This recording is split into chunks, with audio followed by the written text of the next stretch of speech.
okay, just suspend your disbelief for the moment about a world without money wouldn't be possible. Just imagine for a moment, okay, it's possible. Just accept that first. Then you'd start to say, well, if it was possible, and if you structured society based on different priorities, as in, working together, the communities, as in promoting environmental health and promoting bodily health and well-being, if all that was our central focus rather than money, then obviously I think anyone would agree, yes, that would be a better way to go.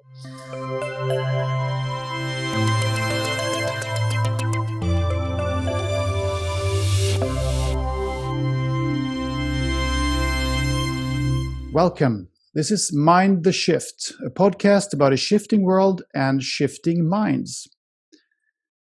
We take many features of our society and our societal matrix for granted, like nation states, a justice system, and money. Imagine a world where one or more of those age-old templates weren't needed.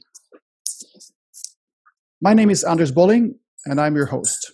My guest today is Colin R Turner. He is a Dublin-born musician and social activist. Since about a decade ago, he has dedicated his time to advocating an open economy, which means an economy without money. He's the founder of the Free World Charter, a petition that advocates 10 guiding principles for a money-free world.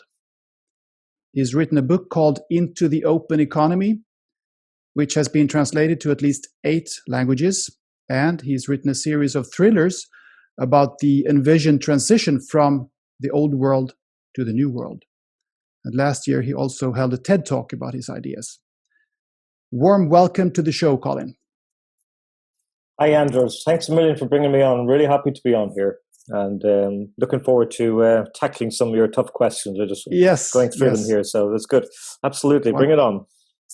So, what do you say about my description of you here? Do you want to add anything, or was it more or less correct? No, that's pretty much spot on. Yeah, I mean, I'm living in Ireland now. I've lived in various different places in the last 10 years, but back in Ireland now, and I love it here. It's really nice, and I mean, I've been super busy the last 10 years with various different projects related to this worldview. Yeah. So, we can discuss different topics there or different projects that I'm working on. Absolutely. Absolutely happy. You have a lot of sort of general questions about sort of money-free world and that sort of stuff. And I'm absolutely happy. It's such a fascinating idea. So, I mean, there's so much to ask about, really. But sure. Let's start a little bit with your background and your upbringing and everything. I saw in your bio on the website, I think, that you always have had a passion for nature and problem solving. So how did that affect you when how you perceived the world when you grew up? Were you a special kind of child, you think, or? I don't think especially, no. I was always given to being creative, I suppose. I mean, I was a musician from a very young age. So I was always driven with a passion to make things, to create things. Like I was writing my own songs when I was 10 years old, and I was building my own little gadgets with electronics when I was 14 or 15. And so really? I've always kind of had a penchant for that kind of creativity. And it still continues. I also have been very keen on problem solving, as you mentioned. Yeah, I mean, I was always the guy to call on if something was broken in the house, if the washing machine was broken or if the light was broken. I was the guy who was basically called on to fix it. So I always had a sort of a passion for repairing things, making things better, I suppose, making things work again, which is, I suppose is not that unusual, really. But then given the sort of cocktail of various different life experiences, obviously being a musician and growing up in sort of 80s, 90s,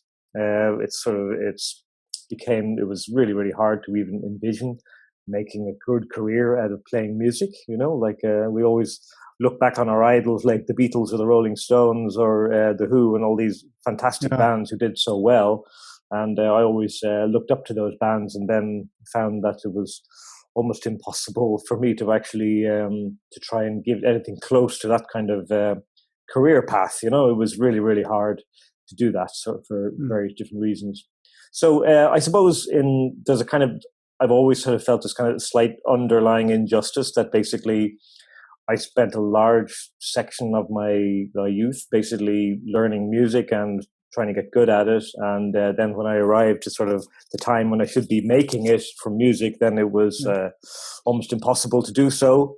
And I kind of felt a little bit cheated, I suppose, if I'm honest. I felt a little bit hurt by that basically here was something that I had spent a huge amount of time doing and it wasn't going to come to fruition. Of course, I did what I had to do and I dabbled in other businesses. I opened a recording studio and had a CD duplication company. So I was kind of always skirting around that business and still am today. I still run a recording studio today. Oh, so really?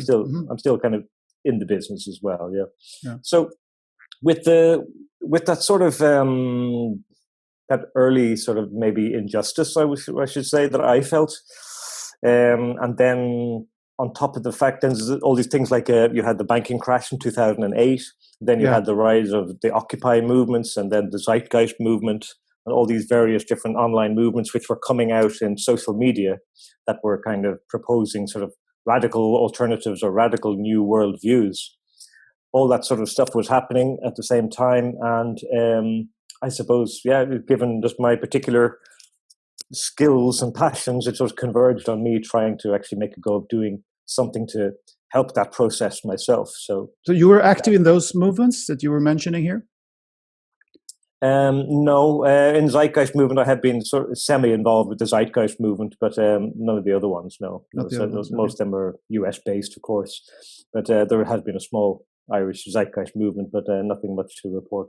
But yeah, I think that from my own point of view, it was just really a combination of lots of different life events and skills and stuff that brought me into saying, okay, maybe I can do something about this, and maybe I can help bring this about. So I did the Free World Charter in 2010, released in 2011, and that's gone really, really well.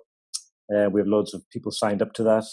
And we've done other various projects sprung from that idea. And I'm still working on it to this day. And I'm happy to say it's very productive and it's enjoyable. I just really enjoy the work. I really enjoy talking about it. I enjoy writing about it and interacting with people about it because I think it's a fascinating idea.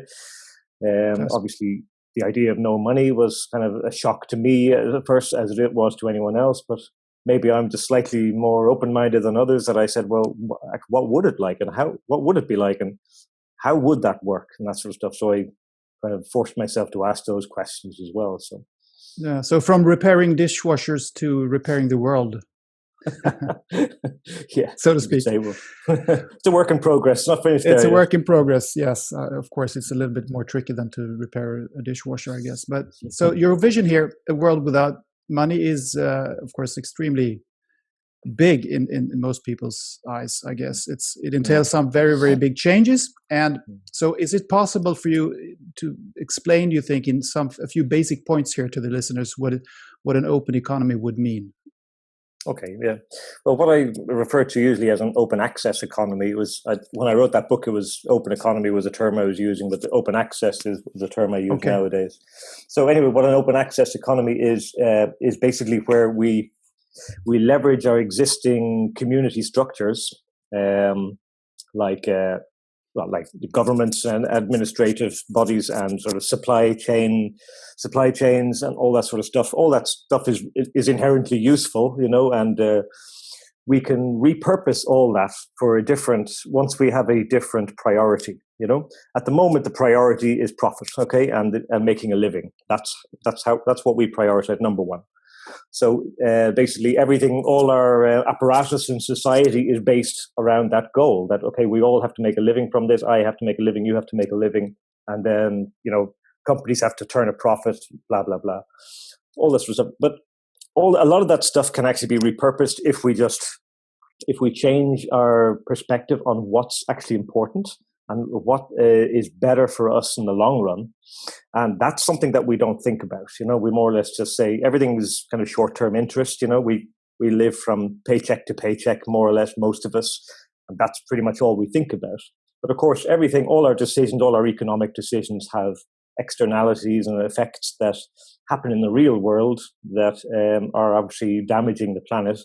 For example, most of our our choices in buying plastics and that sort of stuff are like polluting the oceans, and we're driving cars to work a day and which are polluting the air. And there's a whole lot of other things. Everything that we do has a kind of hidden consequences that we generally don't think about. Okay, so if we're looking to create an open access economy, we have to sort of bring those hidden costs of living, we have to understand those in ways that we don't understand today.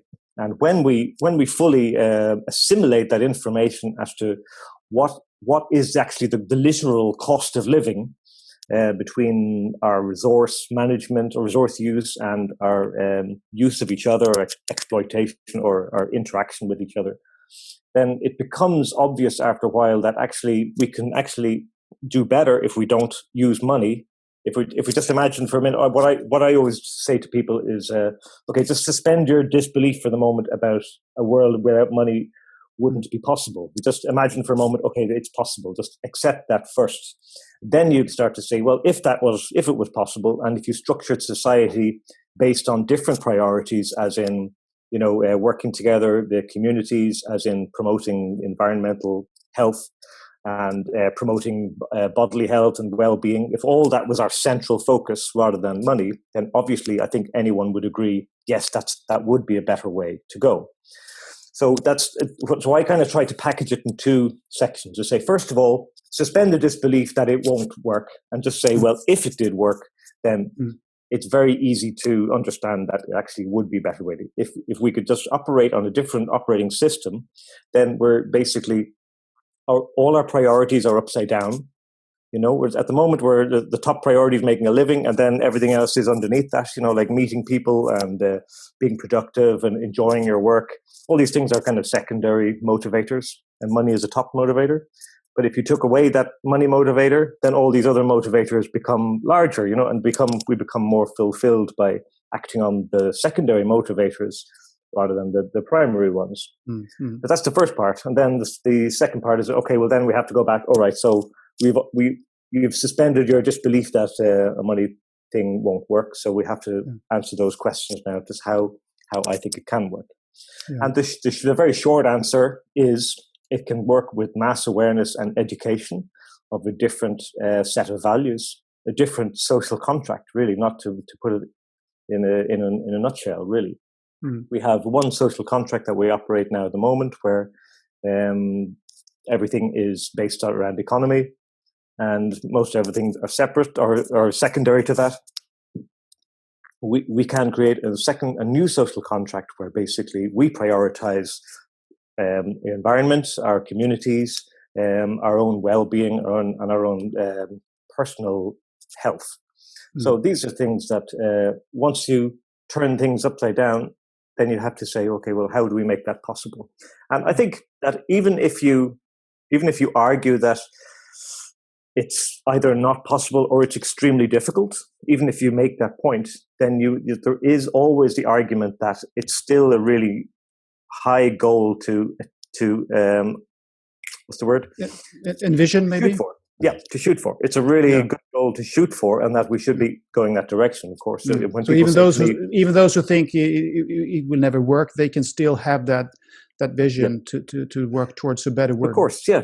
I mean, one of the fundamental parts of being human is that we always kind of strive to do more, to do better, and I think that's fantastic. It's great that we have that imagination and that creativity.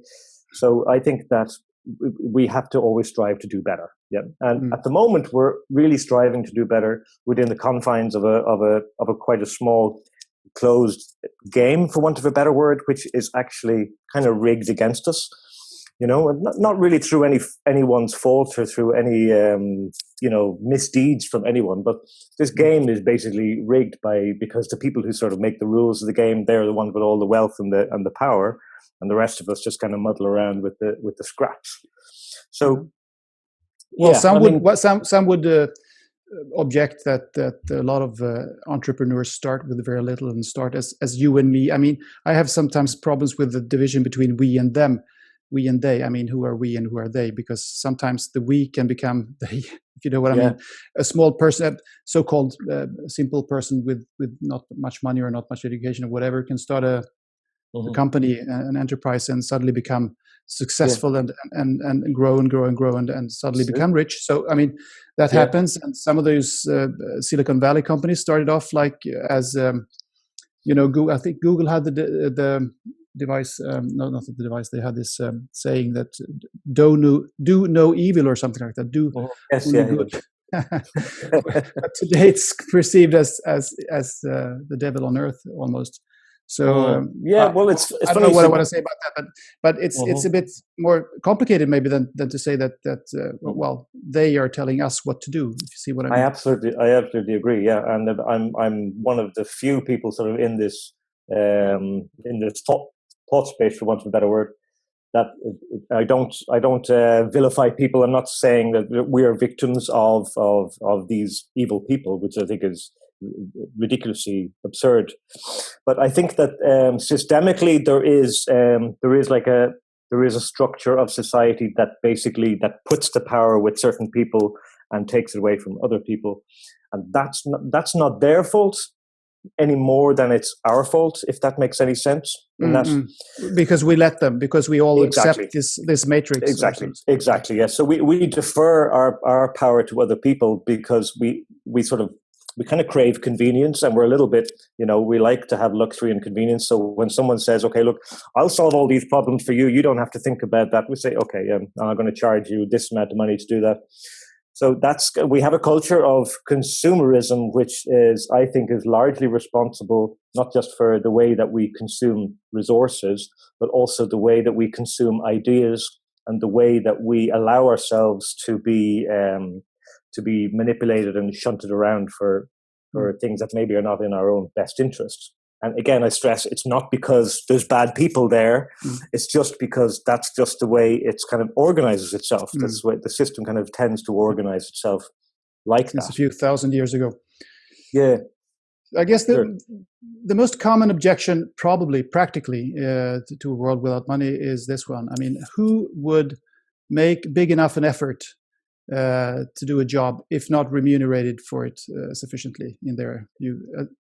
As you know, so wouldn't most innovators and the hardworking people just take long vacations instead of doing what they're supposed to do? Yeah, exactly. Yeah. Well, you have to answer the question that, but there's two ways of going about that. One, you say, well, that the people who innovate today, are they driven only by money? Do people who invent great things, is money their prime motivator? I think not.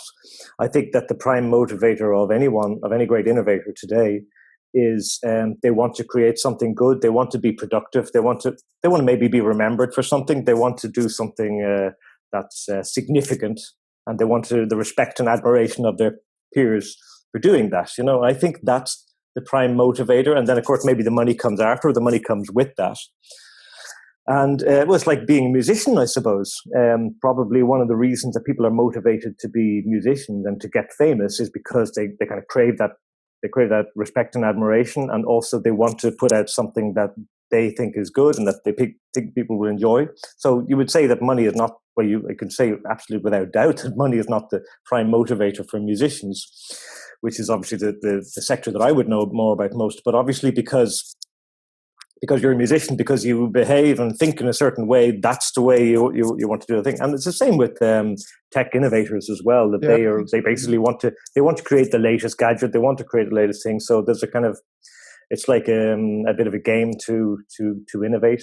Of course, I mean, you have to argue, like, to the guy who invented the wheel years ago, I mean, did he do it for money, or did he do it because it was just a bloody useful thing to do, or was he hiding his wheel to sell it to people? Probably not. He was just saying, so here's something really useful I made, and of course, I think most people want to share that with everyone. And in some ways, well, in many ways, the thing that prevents us from maybe sharing our things with the world, sharing our innovations, maybe with money, where we're worried about patents or copyright and that sort of stuff. This is something that's gone up. This is a big topic of the last year, where copyright is been eroded by the internet. And a lot of things that we actually hide things because of money. So things are hidden behind paywalls. So it prevents us from getting to those things.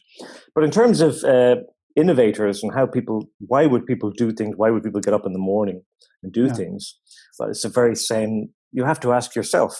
And I always kind of put it back on the person. I mean, if you, Anders, if you were living there and you didn't have to use money for anything, you didn't have to earn a living, I mean, what are you going to do? I mean, are you really going to lie in bed all day and just say, I don't have to do anything, I can just lie there. I think I'll turn this way. I think I'll turn this way.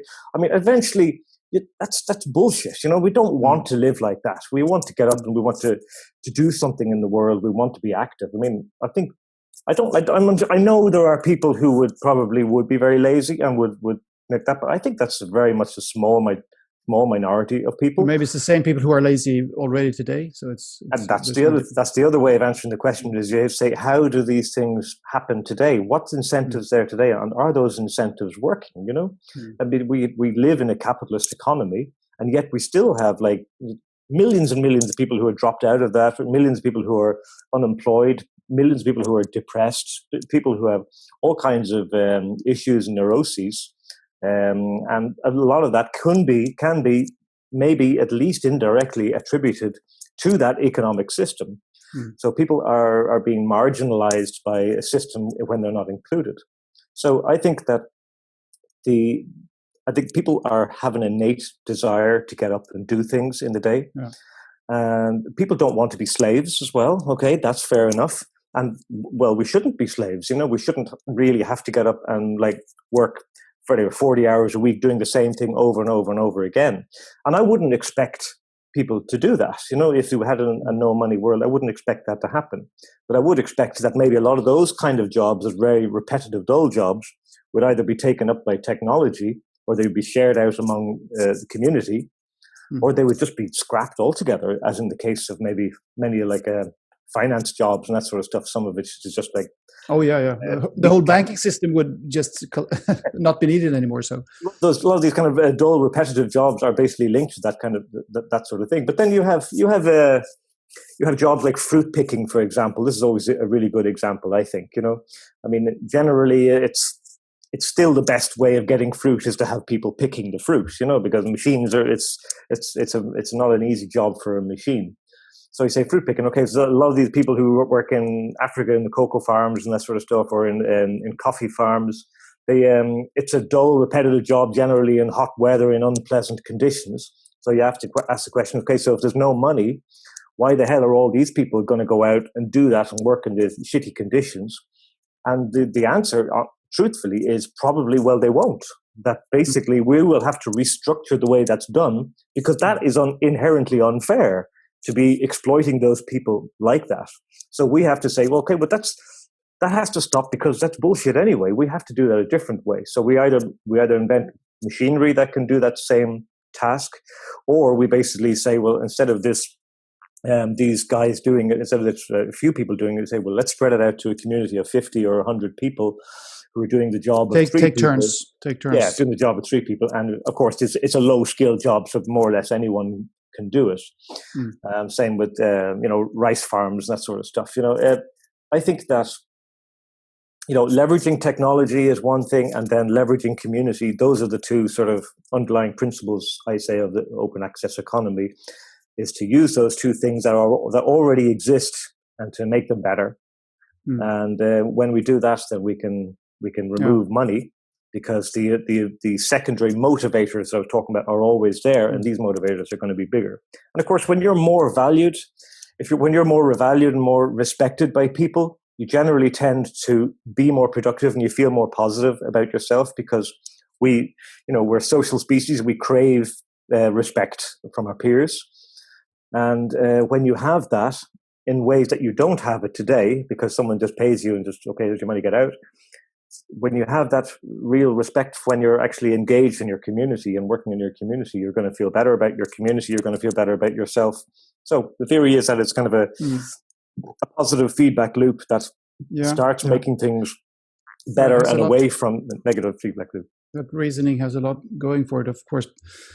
No question about it. I think many people would agree that we wouldn't be completely lazy and lie on our sofas if there wasn't any money. We would still want to do things, as you say, and want to be respected and do creative stuff. But some people would probably have the objection that money is good for allocating resources in an efficient way, if you see what I mean. So because if everyone would do what they really like to do, even if they are industrious in doing that and are very happy doing it, they would maybe too many people would do one thing, which too many people would think was a fun thing to do, and too few people would do that.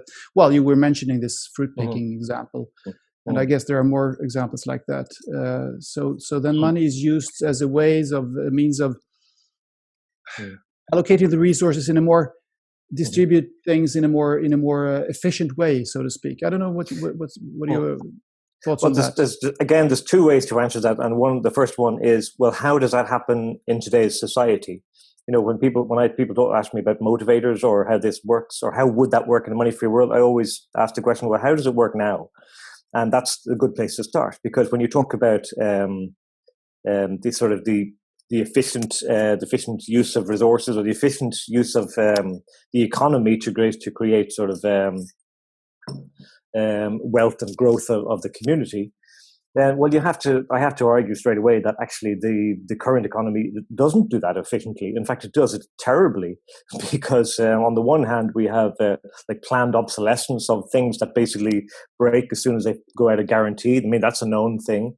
So there isn't an incentive for a company to create a product that lasts 20 years, for example. When actually they probably could actually do that quite easily. I mean, like a car or a phone or something like that. It would be quite easily to actually make those products better and last longer. But no, obviously the incentive is that it breaks after a while, and that basically it has to be replaced, and that keeps the economy going. That's obviously not true. Efficient. And then also the other thing is that the people who don't have access to medicine, people who don't have access to food, people who are living in very, very poor conditions, and probably numbering maybe up to about 2 billion in the world or something like that, for people who are kind of really, really on a bad situation. So obviously the system is not working for them, and that's a significant percentage of the population. So you have to argue, well, it doesn't work, because if it works, then it should be working for everyone. So I think that even though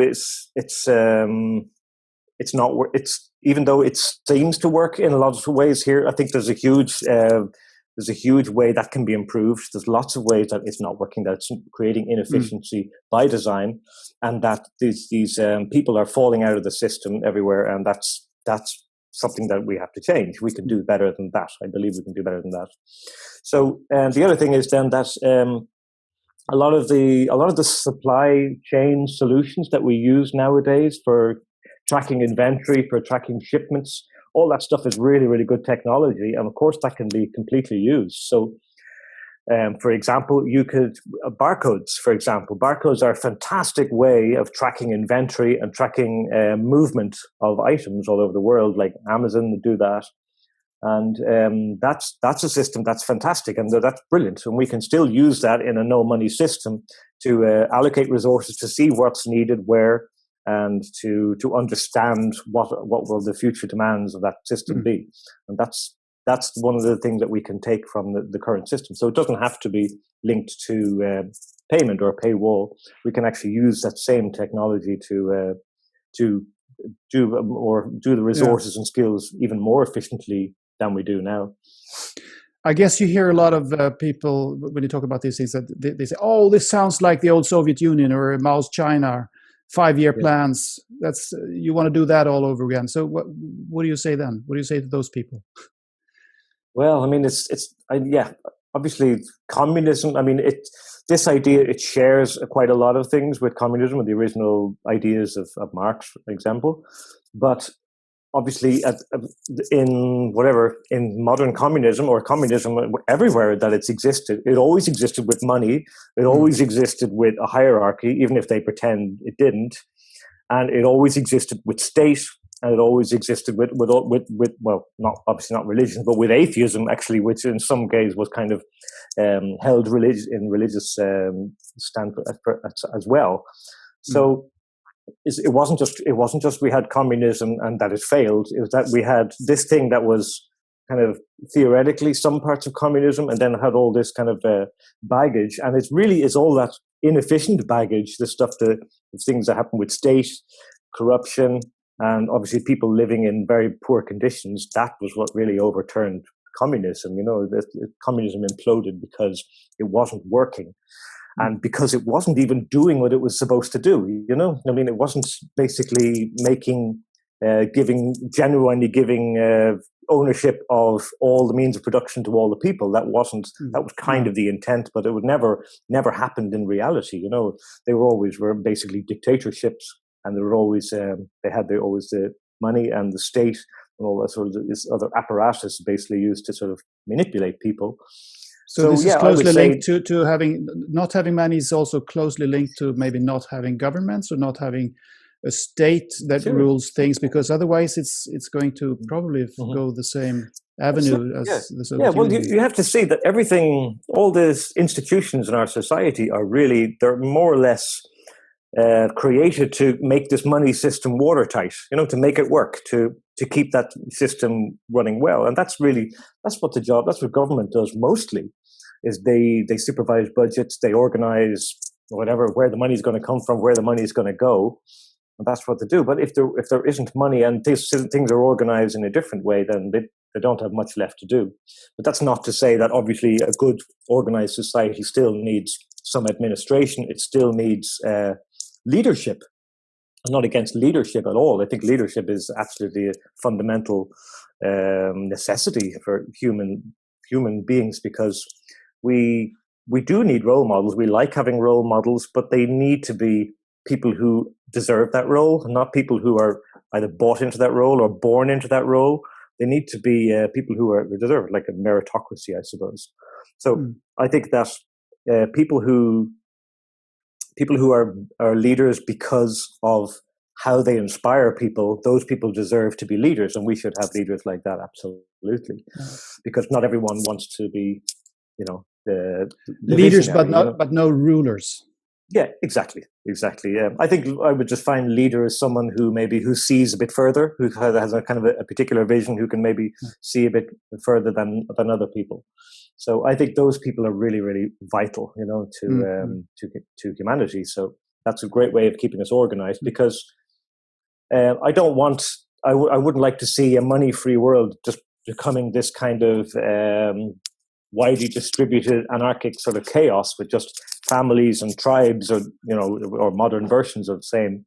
I still think society is good when it's organized. I like the fact that there's somebody cleaning the streets. I like the fact that you can park your car, or you can do this thing. I still think that many of the trappings of modern society are good, and we should keep those. So I'm not one of these people who's proposing, okay, we'll just all go and live in tree houses or something like that. I don't think most people want to do that. So we can take, like I said, like I was saying about the barcodes, we can take a lot of the good stuff out of the capitalist economy and repurpose it in a different way. And the guy who's cleaning the street, I've absolutely no problem. I live on the street here, and I've absolutely no problem going out once a week and cleaning the street myself, for example, if it was my turn, and I'm sure you wouldn't either. And that's his job solved, unless he's very happy. In many communities we do that. I live in a house here with many apartments, and we have once or twice every year we are communally cleaning the area around the houses. So and not everybody participates, but it's always like that. Maybe 60% participate, and that's sufficient. That's enough. Yeah, absolutely. Yeah. And I suppose if it ever became a problem where no one was doing it, then okay, you got to go sit down and have a meeting and try and organize something else, and that's politics for you, I suppose. But I think that most people in general, they want to help out in their local communities. They really do. And I think that even nowadays, with sort of the technology and the way that we're all kind of being kind of more isolated from each other by digital technology, I think it's good that we're starting to look at maybe getting people out and to do things in their community. So much at the moment we live in basically a convenience culture, And I think it's quite damaging. I'm not sure if you agree, but I think that the money has created this thinking that basically something happens or a problem happens, you pay money, problem goes away. And that's the way it works. That's how you solve everything. Something happens, take money, pay it, and go away, assuming you have the money, of course.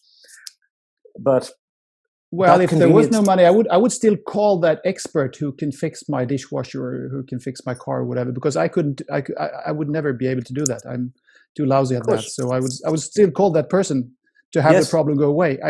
That's what I do today, but I pay him or her money for it. But it's the same thing, basically. Yes.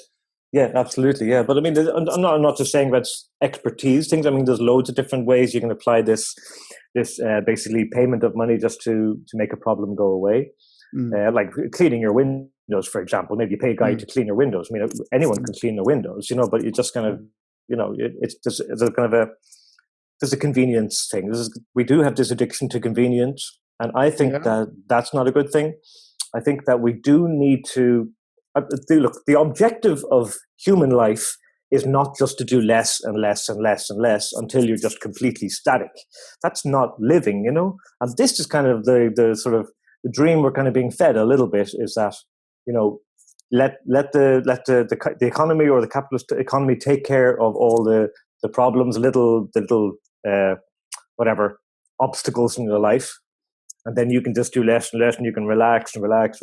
I think that's not living, and I think we, as a species, we still haven't realized that actually human life is actually about being productive. It's about being moving. It's about doing things. It's about often doing things that you don't really enjoy, but you feel really rewarded and happy that you did it after. This kind of thing. I think that's something that we need to explore. I think because we're so much rooted in this consumer economy that we don't tend to think about the internal rewards we have from doing things that maybe we don't really enjoy that much. I mean, I'm sure you know this feeling where I know what you're talking about. A job has come up, there's some problem that has to be solved, and it's a pain in the ass, and you have to get out and do it, and whatever it is, maybe you have to clean the drain or something like that. But when you even though it seems unenjoyable at first, but when you actually done it, you feel that sort of sense of satisfaction and fulfillment that you did something good today, And I think that's the key to successful, happy human living, is actually having that sense of satisfaction that we did produce something good to the world today. Yeah, but what production is today is something different than it was like in 1850 or 1750, because we wouldn't want to go back to that society. I think you agree there. One example is the washing machine. The late Professor Hans Rosling from Sweden used to talk a lot about that when he gave examples of the world actually having become a lot better than people think. Then he took the example of the washing machine, which had liberated so many women around the world who were doing so much heavy work, doing the laundry all the time down by the river or wherever, cold water, hands getting all cracked up, terrible. And it was so much better for them to have these washing machines introduced so they could start reading books or going to school or, all these other things. So, there's a scale here. Absolutely, I agree. And I think, like so many other things in life, it's about a balance. It's about finding a balance between what's enough and what's too much. And I think that's something as a species we still haven't figured out yet. Where to find the balance. It's like, you drink alcohol. Maybe there's a certain amount of alcohol is too much, and then but a small amount is actually good for you. And I don't know, we don't tend to seek out those balances. In general, we kind of tend to go to extremes. And I think that with the consumer culture, because we've been fed this idea that you've got to buy this, you've got to buy this, you've got to buy this. We're being bombarded with that message, and we can't but be affected by that. And so we start to believe that, if I buy this thing, it's going to solve my problem, and I'm going to be happier because I bought this thing. But of course, you're not going to be happier because you bought that thing, because that's not how happiness works. Happiness is about being productive and feeling more alive with yourself, that knowing that you've done something good, knowing that you've made someone happy, or knowing that you've helped someone. People often say to me that I'm depressed. Any advice? I'm depressed. I feel very bad, and the first thing I always say to people is go and help someone else. Go out there and help someone else. And they say, what? They say, well, go and help someone else, because that is, I don't know, that makes you feel better. It's not just you're sacrificing, making yourself more miserable by helping someone else. You're actually enriching yourself more by helping someone else. Yeah, I totally agree. Yeah, doing things by your heart instead of your brain. Yeah. So this is something that's not really well understood. I think that's being part of something productive and something bigger and better is what really makes us happy. And I think depression is something that's absolutely epidemic. I mean, it's a global epidemic of very, very serious proportions. I think I see it everywhere. I'm sure you have seen it too.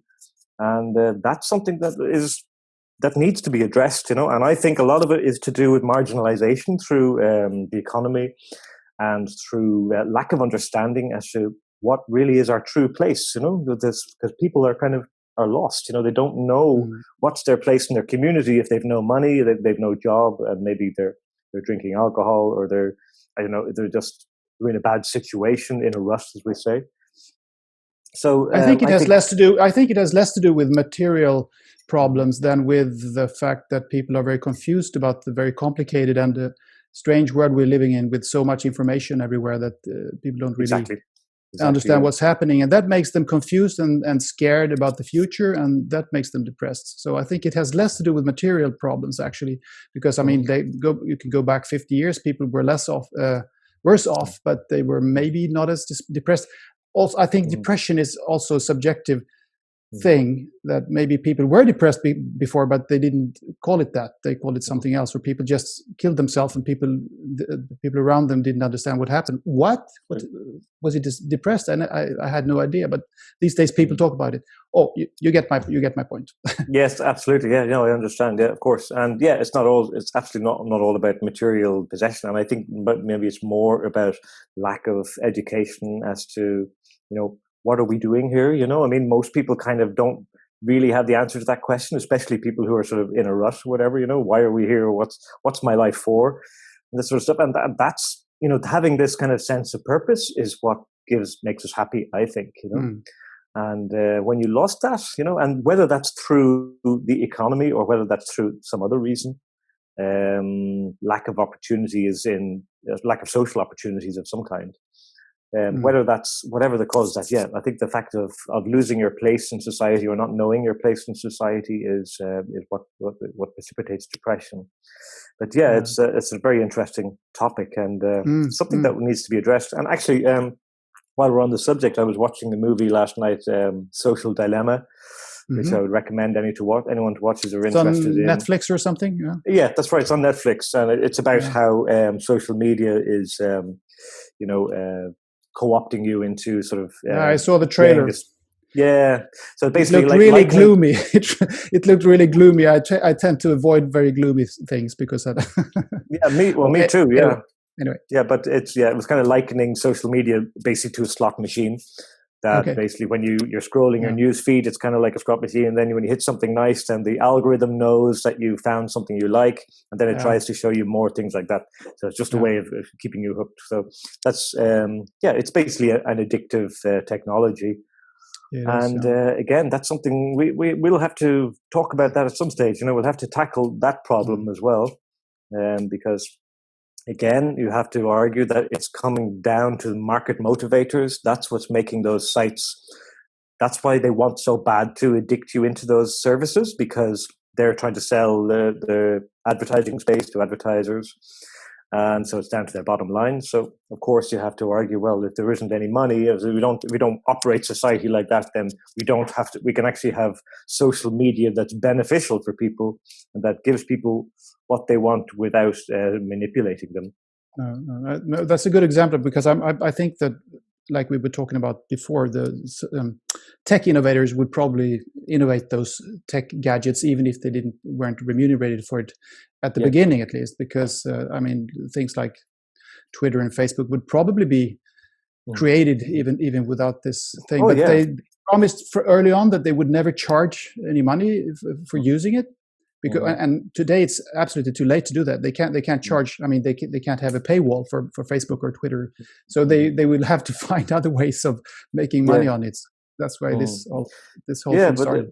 But a lot of the people who are on that documentary are ex-employees of Twitter or Facebook or Google, and they're all completely disillusioned with their business model and how that company operated. And I mean, they're kind of coming out like as whistleblowers, for want of a better word, basically saying how the company is operating, because, as you say, that they entered into that company because they wanted to innovate, they wanted to do something productive and cool and new.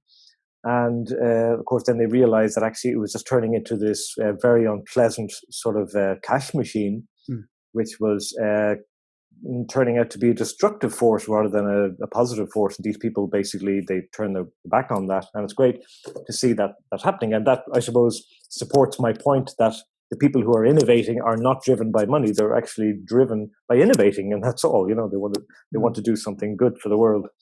So it's good to see that there's lots of people there who are seeing things differently. So that's very encouraging. That's encouraging, and you really have to use these things, those social media, with caution. That's for sure. So we were mentioning communism aside and Soviet Union aside, but is this vision in any way a left-right thing? Would you say? I mean, do you see a money-free world as a place where everybody is materially on about the same level, or as a place where all are equal, but they choose different life paths, which will lead to some people living a more affluent material lifestyle than others? Yeah, I think that life is unequal. We are unequal. Not everyone is equal, and I think it's foolish to pretend we are.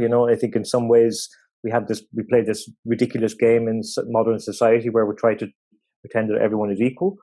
And of course we aren't, certainly not just financially, but in every other way, in our physical attributes, in our, in our intelligence and our skills and abilities and everything. Even language is an obstacle for some people and not for others. So yeah, we're always going to be unequal. So I think that even striving for that as your highest ideal doesn't make sense. I think that at the very least, the least tenet of our society would be, okay, let's give everyone open access to the basic living necessities. And when you kind of say that, it starts to sound ridiculous. Why is that still not a thing in the 21st century? We're living in 2020 now, and yet things that you need to live are behind a paywall, and that's absolutely ridiculous. It's ridiculous both technologically, because it's free energy now. Yeah, it's very easy to do all this stuff now, relatively to whatever, even 50 years ago. It's hugely, like to build a house, for example, now compared to 50 years ago. I mean, 50 years ago, people had to get down in trenches with pickaxes and mix cement by hand, and they had to, build cut bloody rocks to bloody thing. What I'm saying is that it's so easy now just to make a house. I mean, there are machines now that can literally print a house in about 10 hours. They can print it. It's like it goes around and prints a wall. Oh, really? This technology, it exists. Yeah. So there's projects there which are they're like tech innovator projects, which are kind of saying, well, we can build a house in 24 hours. And that can happen. So, I mean, why is everything still behind the paywall? Even access to clean drinking water, access to food, access to clothes, access to shelter, home. We have to pay for these things. It's absolutely absurd. We don't need to do that anymore, because we should have evolved past that point, and because we already have the technology to do it. But what happens is that the technology to do all this good stuff is still being monetized, because we have this mindset that everything has to be monetized. We can't break out of that. Whatever new innovation comes on, and say, okay, great, well, how can I make this pay? How can I make money out of this? And that's not a problem with the innovation. It's not the problem with technology. It's a problem with our mindset. Is that the priorities are wrong. People talk about the guy who invented the polio vaccine. I think when it was 70 years ago or whatever like that. He created this vaccine, and he gave it the world for free, you know.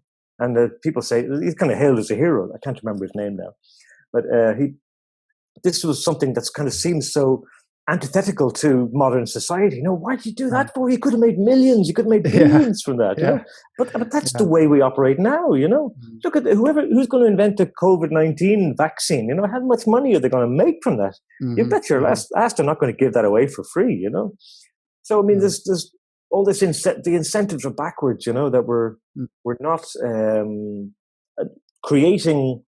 giving people access to things they need to live at a very minimum. That's something we should be striving for in society. We kind of do it a little bit through welfare systems and through, in universal basic income is proposing something similar like that. So, yeah, we're kind of trying to do a little bit, but I think that there shouldn't be an obstacle. Yeah, there shouldn't be an obstacle to actually to have access to the things that you need to live.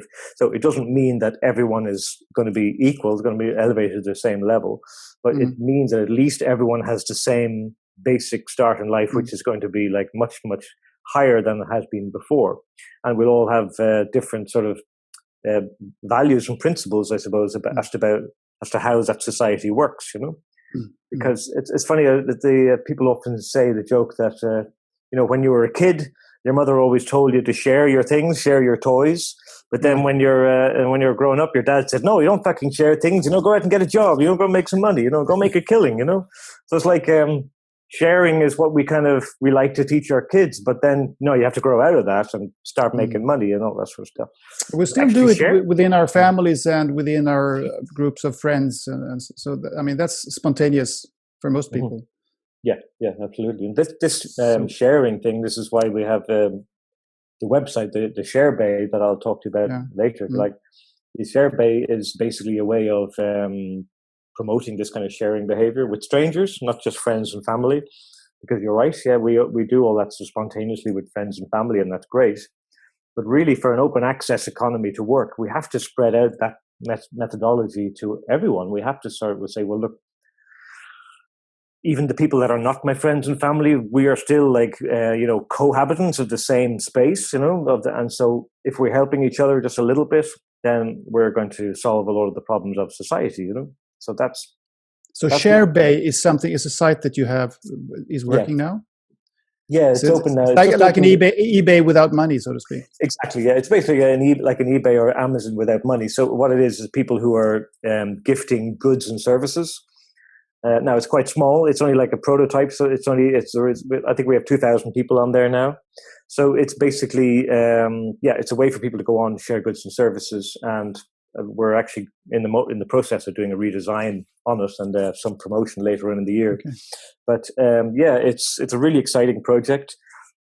The idea is that we're encouraging a different set of behavior to what their normal behavior is, which is doing everything for exchange and cash. But the idea is that we're kind of say, well, even though if I do something for you or I give something to you, it doesn't mean that you have to barter and do something back for me. It just means that because you're in that same community, that you will probably do something for someone else. You know, it's kind of like what I call in the open access economy is like an implicit trade system. You know, so I do something for you because I know that you're probably going to do something for someone else.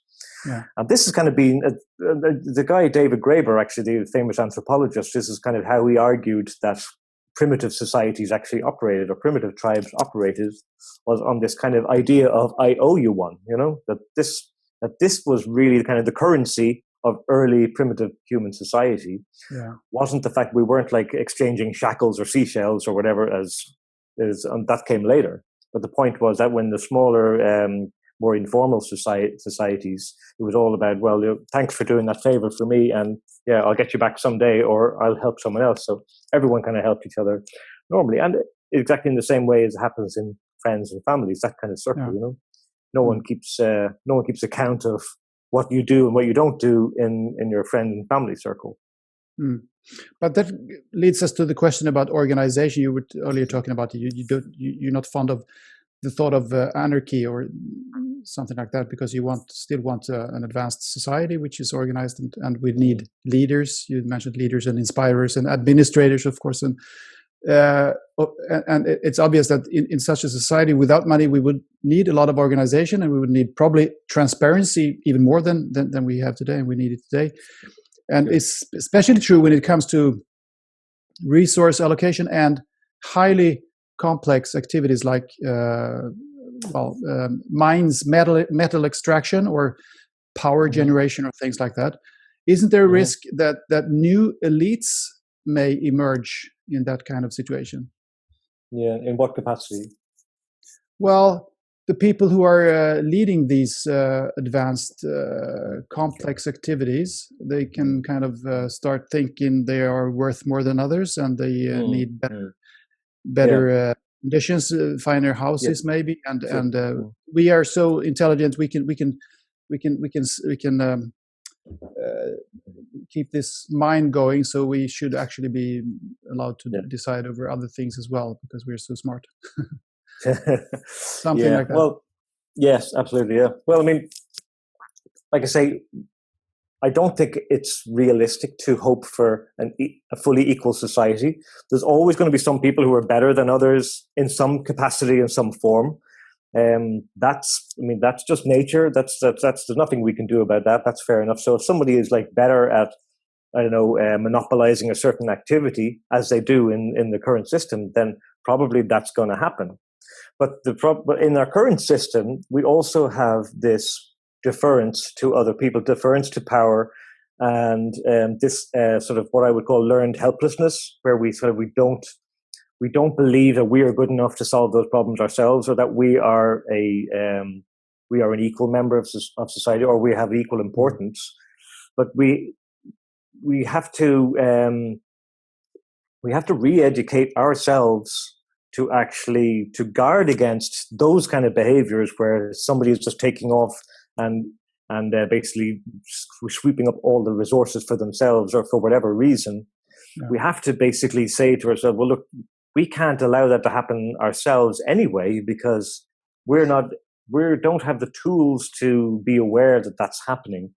So I would argue that it kind of happens by stealth, nowadays, where people is building, like, let's say, as an example, someone like Mark Zuckerberg, for example, who's basically a college guy who started a little project, and it got bigger and bigger and bigger and bigger until it became this massive thing.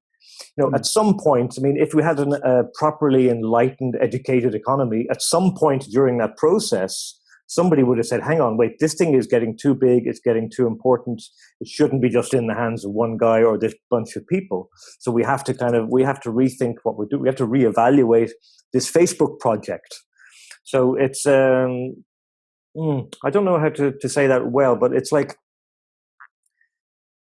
we are not educated to deal with that kind of complexity, I suppose, of things taking on a life of their own in a way that's detrimental to everyone. The way we're educated is problematic, of course. I mean, I believe the education system is like almost like 80% wrong. The stuff that we learn at school is all about like arithmetic and languages and history and geography. And those things are useful and they have value, of course. But there are other things that we should be learning which have more value, and they are about like how we work, how our well-being works, how our society works, how we communicate with other people, how we deal with ourselves, our own negative conflicts, how we interact with the environment. All this sort of stuff is this hugely important area of education, which is kind of left to chance, really. You go to school and you learn your arithmetic and blah, blah. But the other stuff, like, the stuff that you learn when you're kind of fighting or whatever with your friends or that sort of stuff, that's kind of left to chance. And that stuff is actually more important. The stuff of basically how to live, how to get the best from yourself, how to get the best from other people, how to communicate effectively, all that sort of stuff. I think that when our education starts focusing more on the stuff that really matters, the stuff that's really important, and I think you will find that this kind of aberrant behavior of people who are monopolizing something or who are exploiting a situation will happen less and less, because people they won't allow it, they won't stand for it. They'll say, okay, right, that's too far now. You're going too far with this. Okay, we have we have to stop that. So I think you're right, but many people won't probably believe that that's what's going to happen. But I think you're right. But you're talking about the mindset, the fixed mindset that is probably the biggest obstacle for people, rather than practical things they're talking about about a money-free world. And talking about mindsets, leads me into this the charter, free world charter, and at least I would say the first 4 tenets there, they seem almost spiritual. Actually, we can read them. I can read them out loud here. Number 1 is the highest concern of humanity is the combined common good of all living species and biosphere. Number 2 is life is precious in all its forms and free to flourish in the combined common good. Number 3, Earth's natural resources are the birthright of all its inhabitants and free to share in the combined common good. Number 4 is every human being is an equal part of a worldwide community of humans and a free citizen of Earth. I mean, it's all very beautiful, but it sounds almost a little bit spiritual. So would you say that this is about maybe you won't use the word spiritual awakening, but is it some kind of awakening that you are striving for? Oh, no, absolutely not. And mental awakening, maybe? What I think is striking, or what I think strikes people about those statements, is that they should be already self-realized. They should be already self-actualized, these statements. I mean, and I think it shows people that those things are not in play. This is not how we think in the world. We don't believe that we're all equal members of a human community. Most people tend not to believe that. So either whether you're very poor and marginalized, or whether you're very rich and above all the rest, we generally don't tend to believe that. The idea that obviously life is precious in all its forms. Well, this is it's kind of more as something that we would imply and aspire to, but of course it doesn't always happen in practice. We obviously exploit life. We have to exploit life to a point to live. We have to probably kill. We have to eat vegetables and blah blah blah. So, but there's a cycle of life that we have to respect, and we don't necessarily respect that. We don't respect that. So, we kill. We kill things for pleasure, for example. For sport. That's ridiculous way to behave, and the society shouldn't work like that at all. And the first one there is that we're all it's basically just more or less setting out the boundaries of where we are on this planet, and I think it's what's informing for people is that we realize that actually, yes, that's the way it should be, and actually, yes, that's the way it isn't, and it should be like that. So later on, then I go on to say in the charter about that everyone is entitled to the basics of a good living. Can't remember the exact words. Again, it's something that should be really self-explanatory. It should be self-actualizing, but it isn't. And I think that's what catches people with the Free World Charter, and that's why it's quite popular. Number 6, maybe, our community provides for all its members, the necessities of a healthy, fulfilling, and sustainable life freely and without obligation. Yeah, that's the one you were thinking of? Yeah, that's exactly the one, yeah. And that we don't do that sounds absurd when you read that, because obviously, we are all living on this, this basically confined system, and yet we're not treating each other like that. If you were on a mission to Mars, with 20 other astronauts, you have this miniature community that's spending months in space. If you're not getting on with those people, or if you're not cooperating and working well, I mean, that's ridiculous way to behave. Of course, you would have to say, well, we have to get along here. We have to help each other and do things. That's and the very same thing when we're on a planet. We are a spaceship. The planet is a spaceship. So it is. Yeah, it's a closed space, and the only illusion is that it's just very big. It's very big, so we don't tend to think we more or less think it's infinite. We think the world goes on forever. I mean, we don't think that. We think resources go on forever. We think the horizon goes on forever. We generally, I mean, from a purely animalistic point of view, we generally just look at things in front of us. That's something that we can't do anymore, because that is good for animals. It's good for many species. It's just to deal with the world as you see it in front of you, and take what you need and do whatever you have to do based on what you see directly in front of you. But we're now at a stage in our evolution where there's just so many of us, and our impact is so great that we can't afford to behave like that anymore. We can't afford just to take whatever we can and just live the short-term gratification. We can't just keep doing that, because that behavior multiplied by billions of people is destroying the planet and all the other species here at a staggering rate. So this is pointed out day after day in the media. I've been a journalist for many years, so I know that this is actually pointed out very, very strongly all the time. So people are actually really scared about what's happening. And, that has also made people change, because I mean, you write in your book something that I agree fully with. You say that almost everyone behaves decently almost all the time. The number of truly badly behaving people, the truly badly behaving people, is statistically insignificant almost, and that's very close to my own writings and what I think. But I'm also of the opinion that this basic benevolence, that you can call it, has led us to the best world so far, I think. And the world is actually a lot better than most people think. So I mean to say that ever more people, even decision makers, are taking responsibility, but you don't really seem to see it that way. Oh no, I do. That's not true. I do actually agree that the politics has changed, and I see politics is shifting. I love what Greta Thunberg has been doing. The work that she's been doing is fantastic, and I think that to have someone like her who's championing this cause is amazing. And funnily enough, her sort of compatriots, or this guy George Monbiot, I'm not sure if that's how you pronounce his name, but he's basically a guy who's advocating sharing an economy as well. So he's a Brit, isn't he? Or he's a British journalist. He's basically he's more or less saying that we have to create this sort of more cooperative culture using cooperatives and creating what he calls a sharing economy. So I think that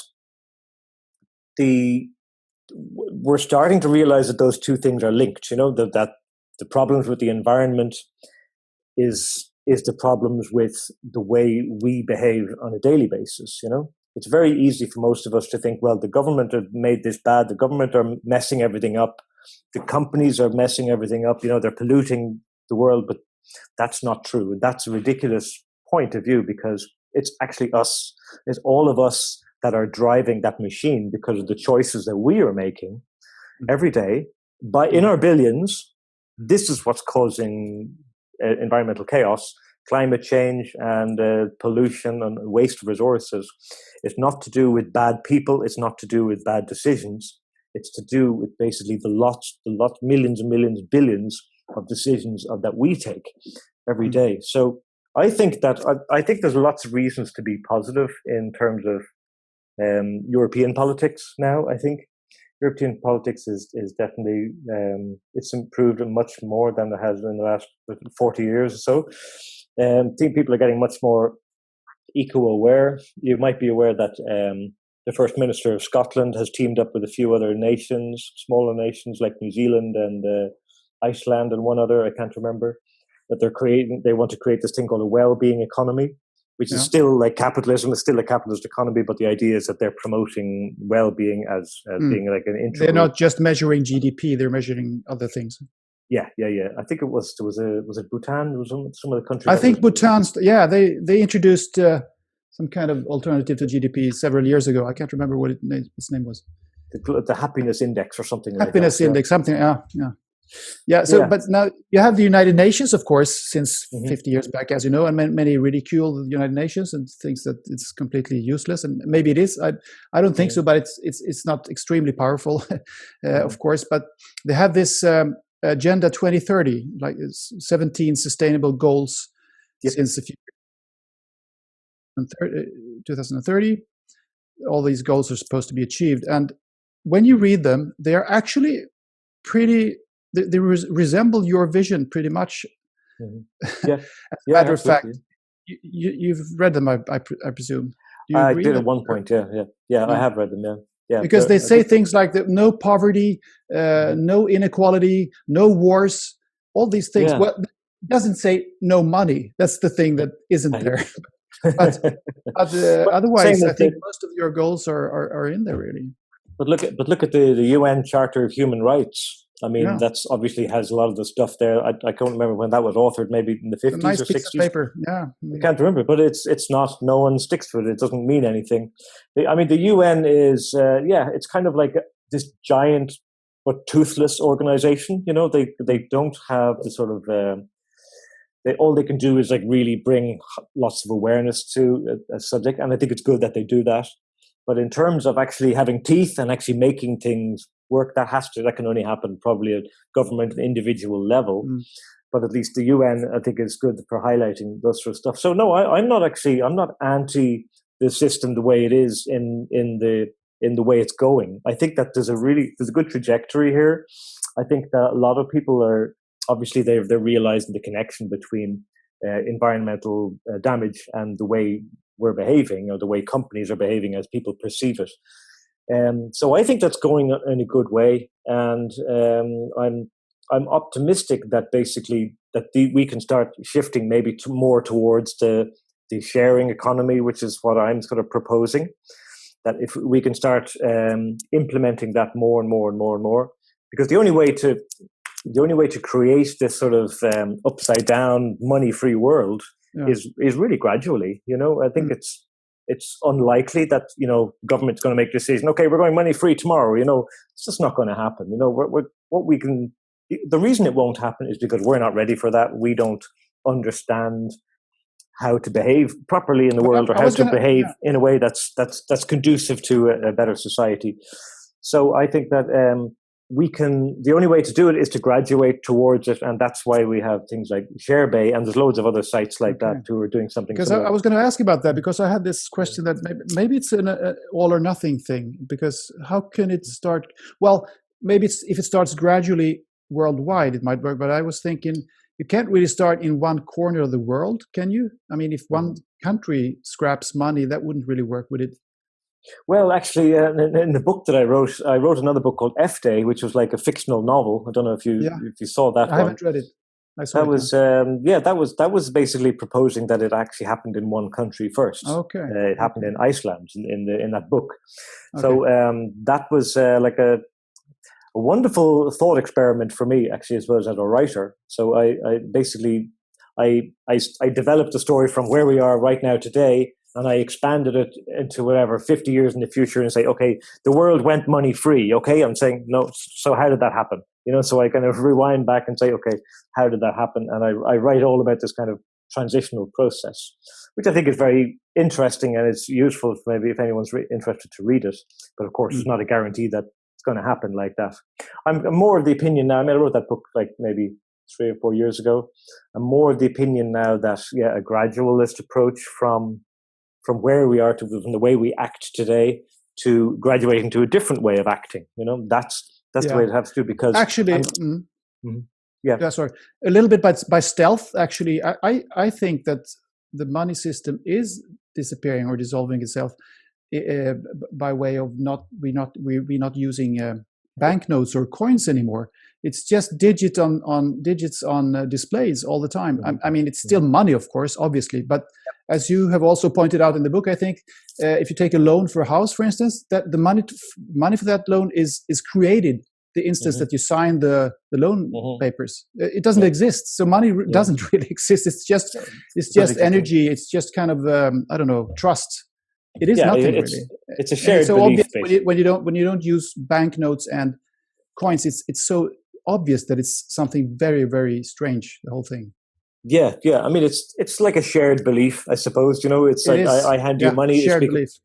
I think I have a $20 note in my hand. I believe it's worth $20. If I hand it to you, you believe it's worth $20. So we share the same belief on the value of that piece of paper. Yeah. But it's absolutely a shared belief. And I mean, so I think that just really highlights how fleeting and sort of not really based on reality. It is, of course, it's not even backed by gold anymore. It's just really backed by government say so. That's all. And, I mean, look at the COVID-19 measures that were taken. Yeah. I mean, all of a sudden they guaranteed companies hundreds and hundreds of billions of dollars. In I don't know what the word is in English, but they guarantee that you won't go bust. Don't worry, we have the money, we create the money. Yeah. I mean, decisions that 1 year ago would have been perceived as completely insane. Of course. Yeah, of course. Yeah, I mean, it's like magic, really. They can pull out billions, trillions from anywhere. It's just, because it's literally just a way of writing it down. And maybe you have to invent some process to make that work. You have to create a bond. And then you sell the bond. But I mean, you're just writing a bond as well and selling it for money. So it's a ridiculous situation, really. So it's this kind of shared belief. I think I'm quite optimistic that this kind of the drive to go cashless.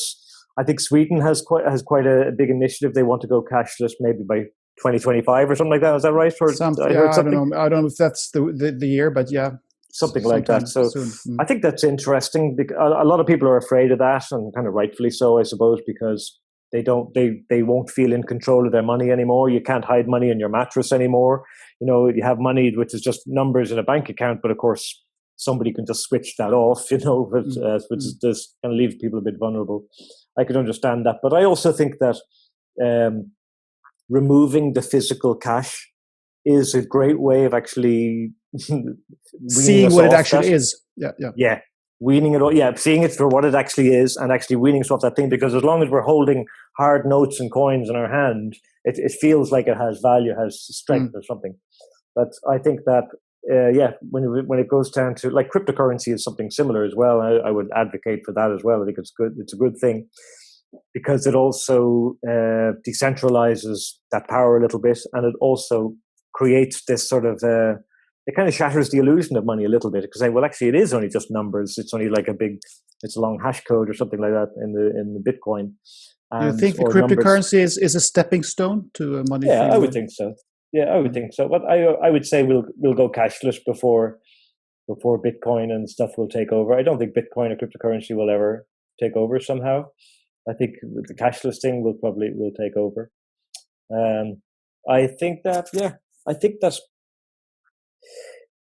as we take ourselves away from that physical relationship with the money, I think that will help guide us towards maybe more of community focused point of view, if that makes sense. The share bay thing, if I just talk about that for a second, if you don't mind. The share bay is the idea of that, and there are many sites like this. It's not just share bay. Share bay is just one that I started, but there are quite a few others that are actually doing really, really well. In the UK, you have sites called Helpful Peeps, which is about basically people just getting on and helping each other with some problem or moving furniture or whatever, this kind of stuff. This is really good. There's another one called Olio, which is like a food sharing network, and they have like millions of users, these guys. So it's really good. So I think lots of people, and I don't just mean radical people or revolutionary people. I think that lots of normal people, middle class people, shall we say, are starting to think more along this kind of sharing mindset. You also have sites like FreeCycle, which is they have some millions of users as well. There's Freegal in the UK. They're all basically things that offer free goods and services to people. The ShareBay is one of that.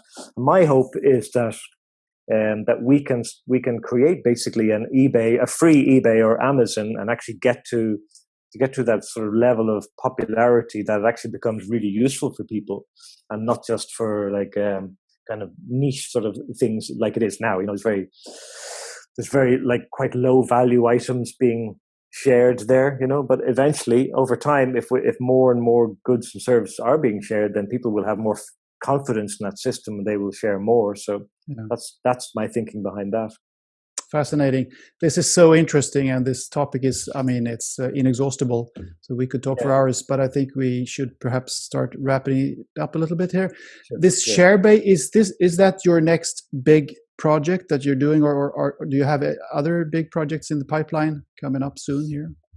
Well, actually, the movie, the book F Day is actually being written into a movie at the moment. Oh yeah, that's So cool. I actually have it right here beside me. Actually, that's the book I wrote. F Day is the title of the book. Yeah. Yeah, it's called F Day, kind of Freedom Day. So it's a great story. Actually, I'm not just saying that. I'm saying what other people have told me. Yeah. Because it's basically like a countdown. The whole thing, the core is from the beginning of the book to the end of the book. It's like a countdown to a world without money. So it kind of shows how it unfolds. So I had a lot of interest from people who are actually kind of in the film business who are interested in seeing a script for it. So I've been actually working on that now as well. Right. With a guy from. So when is it coming out? The film? Oh, no idea. Well, we're just writing a spec script at the moment, which is basically just a script to try and raise finance for it. Of course we have to pay to get the movie made. Obviously is what had been on my mind to try and make the movie for free, but it's too much. It's impossible in this day and age. But I think that it could be a great vehicle for actually promoting that kind of story for people to create a different kind of mindset, different thinking. Sure. So yeah, I'm kind of quietly optimistic about that project. There's been some interest in it, and the script so far sounds very nice. It's reading very well. So yeah, good. That's in progress. But yeah, my main thing I'm working on now is a share-based site. I'm trying to drive up user engagement and trying to get things running with that. But I'm very happy with it so far. So the website for that is sharebay.org. .org. And your basic website for the whole project? Well, I have my own personal blog at colinrturner.com. If anyone wants to look into, they can read about my projects and blogs and stuff on there. And yeah, that's probably a good central point for everything. Freeworldcharter. Oh, sorry. Yeah, freeworldcharter.org is the other one. Then, if one wants to have a look and read that charter, it's probably a good starting point maybe for people to stay there to see what's going on. Absolutely. Yeah, but like you say, it's a big topic. There's so much we could discuss for hours on it, and but I hope I can't even hope to completely paint a fully compelling picture in this short space of time because so much to talk about. But maybe I've given some ideas, given some pointers. Perhaps we can talk again in the future when we're closer to the goal of a money-free world, or maybe not. Yeah, Colin Turner, thank you so much for being a guest on Mind the Shift, and good luck with your exciting endeavor. Thanks a million, Andrews, and really good luck with the mind shifting. I will be sure to share this on my own network as well, because the more I think we're all kind of going in the same general direction, and I think that's a good direction. So, yep, that's a ship, and I'm on it. Thank you.